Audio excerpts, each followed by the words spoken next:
আসসালামু আলাইকুম রাহমাতুল্লাহ। জামাল ম্যাথের পক্ষ থেকে ক্যাডেট ছাত্রছাত্রীদের অভিনন্দন ও শুভেচ্ছা রইল। আজকে যে সমস্ত অঙ্কগুলো ক্যাডেট ভর্তি পরীক্ষায় আসে সেই সমস্ত অঙ্কগুলো নিয়ে আলোচনা করব বাংলা মাধ্যম। তাহলে এখানে বলেছে যে 3% হার সুদে 3 বছরে কত টাকার সুদ 81 টাকা হবে। তাহলে এরকম যদি অঙ্ক থাকে তাহলে তোমাদেরকে করতে হবে, তাহলে 100 টাকার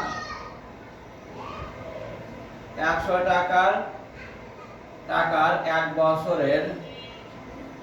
বছরের সুদ, এই 3% হয়ে যাবে টাকা, তাহলে এখানে হবে 3 টাকা, 3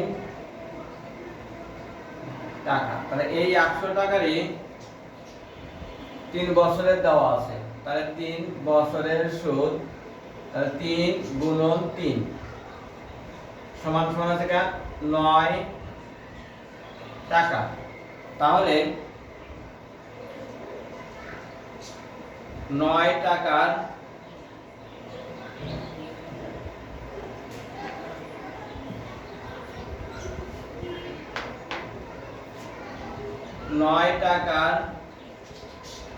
9 টাকার সুদ হলে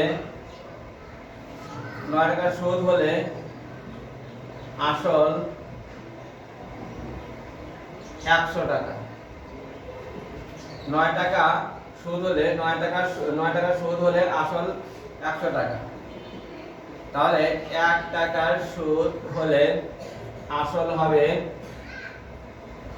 100, নিচে আসবে থেকে 9, কম হলে ভাগ। তাহলে কোশ্চেনে আমার আছে থেকে 81 টাকা। তাহলে 81 টাকার সুদ হলে আসল হবে 100 গুণন 81, নিচে হবে থেকে 9। তাহলে 9 দিয়ে 9 ভাগ করলে 1, 9 দিয়ে 81, 9 নংকে 81, 9 দিয়ে আবার 100 গুণ করলে 900 টাকা। তাহলে উত্তর হবে 900 টাকা।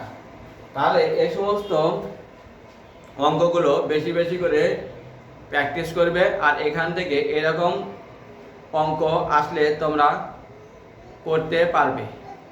আর যারা নতুন আছো তারা সাবস্ক্রাইব করবে, লাইক করবে, শেয়ার করবে, আর যারা পুরাতন আছো তারা লাইক করবে, শেয়ার দিবে। আগামী ক্লাসে নতুন নতুন ভিডিও নিয়ে হাজির হব। ধন্যবাদ।